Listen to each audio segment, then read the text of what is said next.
Eu não sei se você já parou para pensar a respeito do tipo de homem ou de sujeito que está se apresentando nessa nossa cultura.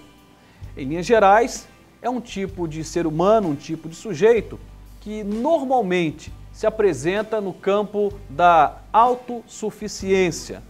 Alguém que se mostra soberbo, não com esta cara da soberba, mas disfarçadamente uma soberba que se apresenta, por exemplo, como capacidade, como autonomia, como individualidade, como privacidade. No entanto, a marca espiritual sobre esse nosso tempo é uma completa dificuldade em relação a uma postura humilde. Aliás, aprender é uma tarefa muito difícil, mas aprender com humildade, olha, aí então falamos de uma tarefa muito complicada para os nossos dias. Mas há aí, na verdade, uma posição muito simples sobre esta palavra. No meu entendimento, não podemos aprender de fato se não aprendemos com humildade. Eu começo com uma pergunta. Você sabe qual é o propósito de Deus para a sua vida? De forma ampliada, talvez você não consiga especificar, mas de forma ampliada, você sabe qual é o propósito de Deus para a sua vida? Bom, Ele quer nos ensinar como viver. Ele quer nos ensinar quais são os valores que devem nortear a nossa vida. Deus quer nos ensinar como devemos gastar os nossos dias, e Ele já recomenda que seja feito isto com sabedoria. O texto que nós vamos ler, na verdade já lido em outro momento, ele registra este olhar de Deus na nossa direção com o intuito de nos acrescentar, de nos favorecer com crescimento. Mas a única possibilidade é a partir do momento em que nós nos apresentamos diante dele com humildade. O livro de Salmos, capítulo 8, versos 3 a 5, diz assim a palavra de Deus. Quando admirado olho o céu à noite, o céu que tu criastes com as tuas mãos, quando vejo a lua e as estrelas que lançastes no espaço, fico pensando, afinal, por que Deus foi dar tanta atenção a essa coisa tão pequena que é o homem? Por que ele procura se aproximar de nós? No entanto, o homem é apenas um pouco menor do que Deus. Quando nós olhamos para esta palavra de Deus, o que nós percebemos é o olhar de Deus em nossa direção. Como que Deus nos percebe?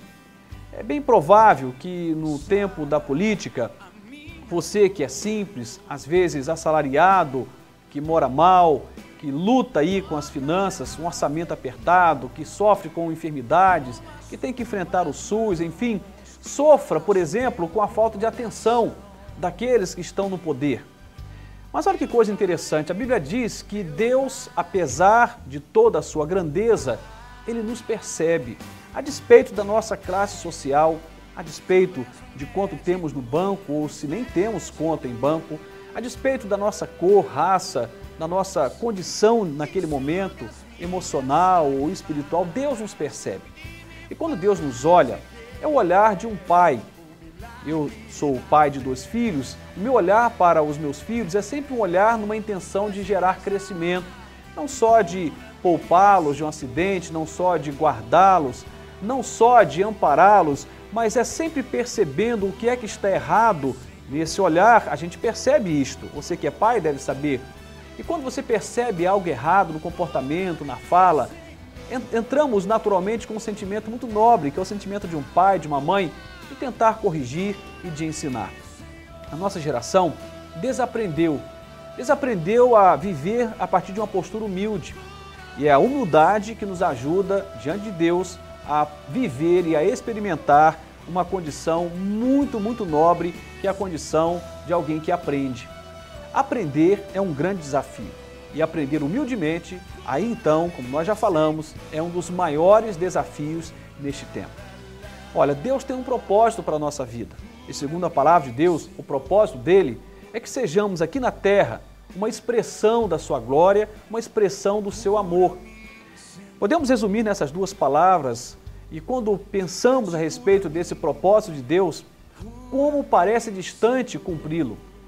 Ser expressão da glória de Deus na terra e expressão do amor de Deus na terra é uma grande tarefa.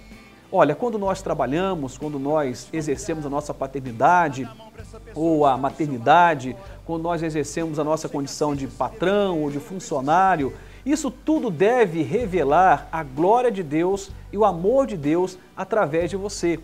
O apóstolo Paulo, no outro momento, ele chega a dizer que nós somos como cartas vivas, escritas, para serem lidas por todos os homens. As pessoas estão lendo alguma coisa em nós. E quando nós estamos dispostos a aprender com Deus humildemente, estamos dispostos também a correr riscos e, ao final, como consequência, experimentar um crescimento. E esse crescimento inclui, naturalmente, sermos uma expressão da glória e do amor de Deus. Quando alguém olhar para você, ele precisa ver sinais muito claros do Deus que você ama, do Deus que você serve, do caráter do Deus com o qual você caminha. E hoje, o que nós percebemos é, na verdade, um homem autônomo que acha, acredita, imagino eu que de forma iludida, de que é capaz de se virar sozinho e que não precisa de nada nem de ninguém.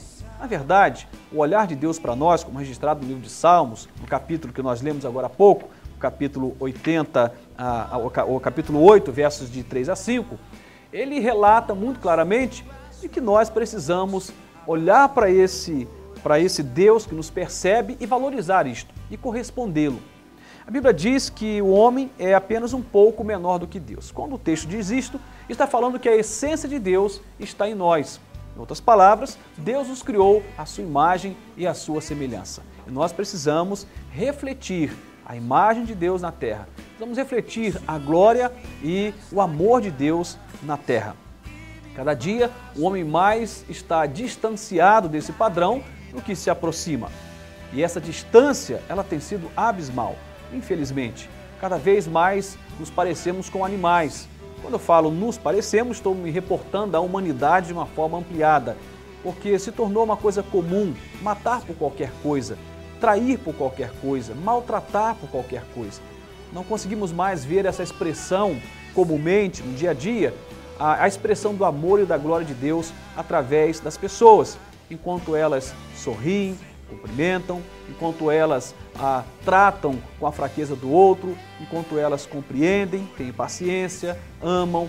Não percebemos isso comumente, mas este é o grande desafio de Deus para nós. Deus se criou para o louvor da sua glória. Ele espera que você seja alguém que reflita, que sinalize ao mundo a sua glória e o seu amor. Você tem conseguido fazer isto? Esse é o propósito de Deus para você. Nós vamos agora para o nosso intervalo e depois, ao retornar, queremos ainda entrar em alguns detalhes sobre esse desafio de Deus para nós. Por ora, espero que Deus tenha te abençoado, que você tenha compreendido que é preciso aprender com Deus humildemente e dar sentido à nossa vida, porque a nossa vida tem um propósito a priori. Deus nos criou para um propósito. Quando nós amamos, nos relacionamos, convivemos, trabalhamos, negociamos, precisamos refletir a glória de Deus aqui na terra. Deus te abençoe, em nome de Jesus.